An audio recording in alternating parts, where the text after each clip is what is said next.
Study के new पाठशाला YouTube channel पे आपका स्वागत है। साथियों, इस वीडियो में हम लोग कक्षा 10 विज्ञान का अध्याय 6 जैव प्रक्रम के बारे में अध्ययन करेंगे। तो सबसे पहली हेडिंग है हमारी जैव प्रक्रम। क्या है जैव प्रक्रम? तो चलिए सबसे पहले समझते हैं जैव प्रक्रम किसे कहते हैं। तो वह सभी प्रक्रम जो जीवधारियों को जीवित बनाए रखने में सहायक होती हैं उन्हें हम जैव प्रक्रम कहते हैं। तो वह सभी प्रक्रम या वह सभी प्रक्रियाएं जो जीवधारियों को जीवित बनाए रखने में सहायक होती हैं जैव प्रक्रम कहलाती हैं। जैसे पोषण, परिवहन, श्वसन, उत्सर्जन आदि, ये सब जैव प्रक्रम के उदाहरण है। तो सबसे पहली हेडिंग है आपकी पोषण। क्या है भाई पोषण? तो पोषण किसे कहते हैं? न्यूट्रिशन। पोषक पदार्थों को ग्रहण करने की क्रिया को पोषण कहते हैं। पोषक पदार्थों को ग्रहण करने की क्रिया को पोषण कहते हैं। तो पोषण की आवश्यकता क्यों पड़ती है? तो पोषण की आवश्यकता निम्नलिखित कारणों से पड़ती है। पहला है पोषण सभी जैविक क्रियाओं के लिए को सुचारू रूप से चलाने के लिए, सभी जीवधारियों की सभी समस्त जैविक क्रियाओं को सुचारू रूप से चलाने के लिए ऊर्जा की आवश्यकता पड़ती है। यह ऊर्जा हमें पोषण से प्राप्त होती है। सभी जीवधारियों की जैविक क्रियाओं को सुचारू रूप से चलाने के लिए ऊर्जा की आवश्यकता पड़ती है।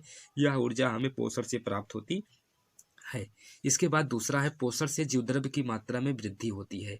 पोषण से जीवद्रव्य की मात्रा में वृद्धि होती है जिससे कोशिकाएं आकार में बढ़ती हैं और कोशिकाओं के आकार में बढ़ने से शारीरिक वृद्धि होती है। क्या होती है? शारीरिक वृद्धि होती है। इसके बाद है अगला नंबर संतुलित पोषण। तो संतुलित पोषण से प्रतिरोधक क्षमता बढ़ती है। संतुलित पोषण से प्रतिरोधक क्षमता बढ़ती है। तो पोषण की आवश्यकता, पहला था सभी जीवधारियों की जैविक क्रियाओं को सुचारू रूप से चलाने के लिए ऊर्जा की आवश्यकता पड़ती है। यह ऊर्जा हमें पोषण से प्राप्त होती है। दूसरी थी पोषण से जीवद्रव्य की मात्रा में वृद्धि होती है जिससे कोशिकाएं आकार में बढ़ती हैं और इसी से शारीरिक वृद्धि होती है। इसके बाद तीसरा है संतुलित पोषण से प्रतिरोधक क्षमता बढ़ती है। इसके बाद हम लोग पढ़ेंगे भोजन के मुख्य घटक, मेन कंपोनेंट्स ऑफ फूड। तो भोजन में 6 मुख्य घटक पाए जाते हैं। कितने पाए जाते हैं? 6। पहला कौन सा है भाई? पहला है कार्बोहाइड्रेट, दूसरा है वसा, तीसरा है प्रोटीन, चौथा है विटामिन और पांचवा खनिज लवण, छठा है हमारा जल। क्या है भाई? छठा है हमारा जल। तो सभी को एक एक करके सभी को पढ़ेंगे। तो सबसे पहले जानते हैं भोजन के इन 6 मुख्य घटकों को 3 भागों में बांटा गया है। कितने भागों में? 3।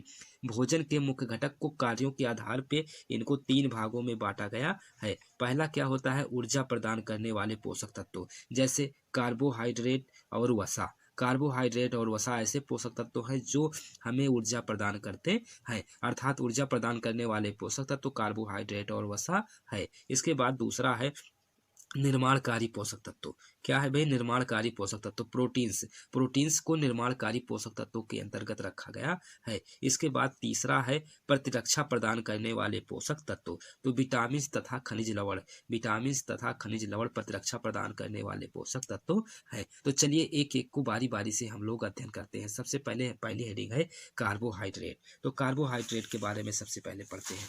तो कार्बोहाइड्रेट क्या है? कार्बोहाइड्रेट एक प्रकार का पोषक तत्व है जो सभी जैविक क्रियाओं के लिए ऊर्जा प्रदान करने का कार्य करता है। जो समस्त जैविक क्रियाओं के लिए ऊर्जा प्रदान करने का कार्य करता है। सभी जैविक कार्यों के लिए ऊर्जा प्रदान करता है कार्बोहाइड्रेट। इसका निर्माण कार्बन, हाइड्रोजन और ऑक्सीजन से होता है। कार्बोहाइड्रेट का निर्माण कार्बन, हाइड्रोजन और ऑक्सीजन से होता है।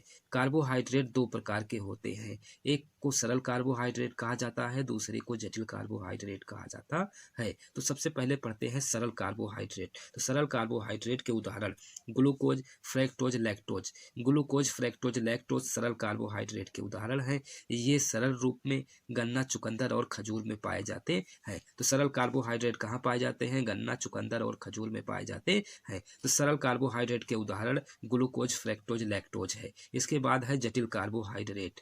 तो मंड, ग्लाइकोजन, सेलुलोज, ये सब जटिल कार्बोहाइड्रेट के उदाहरण हैं। यदि हम बात करें मंड के रूप में, तो मंड के रूप में जटिल कार्बोहाइड्रेट आलू, अरबी और मक्का के रूप में पाए जाते हैं। इसके बाद हम लोग पढ़ेंगे कार्बोहाइड्रेट के कार्य। क्या पढ़ेंगे? कार्बोहाइड्रेट के कार्य। तो पहला कार्य क्या है? सभी जीवों को ऊर्जा प्रदान करने का कार्य करते हैं। कार्बोहाइड्रेट सभी जीवों को ऊर्जा प्रदान करने का कार्य करती है। इसके बाद दूसरा है, ये मंड के रूप में पौधों में तथा ग्लाइकोजन के रूप में वनस्पतियों में संचित होती है। कार्बोहाइड्रेट मंड के रूप में पौधों में तथा ग्लाइकोजन के रूप में वनस्पतियों में संचित होती है। इसके बाद तीसरा है, ग्लूकोज को कोशिका का ईंधन कहते हैं। क्यों? क्योंकि ग्लूकोज से तत्काल ऊर्जा मिलती है। ग्लूकोज एक प्रकार का कार्बोहाइड्रेट है जिसको कोशिका का ईंधन कहते हैं, क्योंकि ग्लूकोज से तत्काल ऊर्जा मिलती है। इसके बाद है नेक्स्ट हेडिंग हमारी, नया पोषक तत्व कौन सा? वसाएं।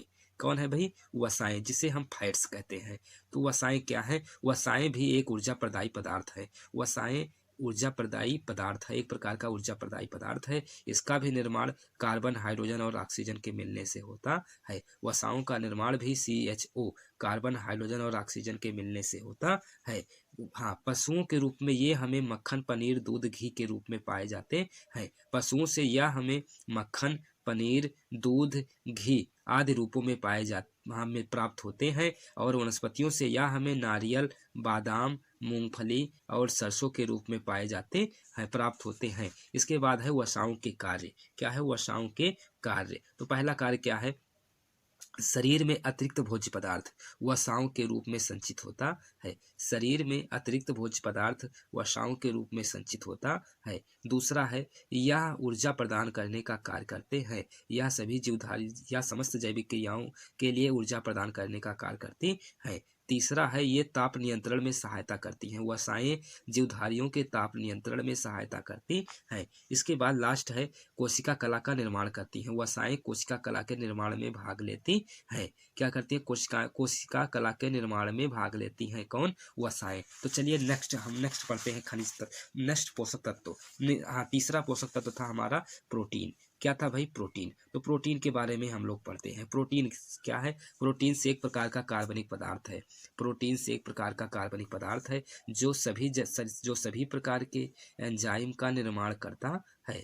तो प्रोटीन्स क्या है? प्रोटीन से एक प्रकार का कार्बनिक पदार्थ है जो सभी प्रकार के एंजाइमों का निर्माण करता है। इसके बाद प्रोटीन का निर्माण कार्बन, हाइड्रोजन, ऑक्सीजन और नाइट्रोजन से होता है, मिलकर होता है।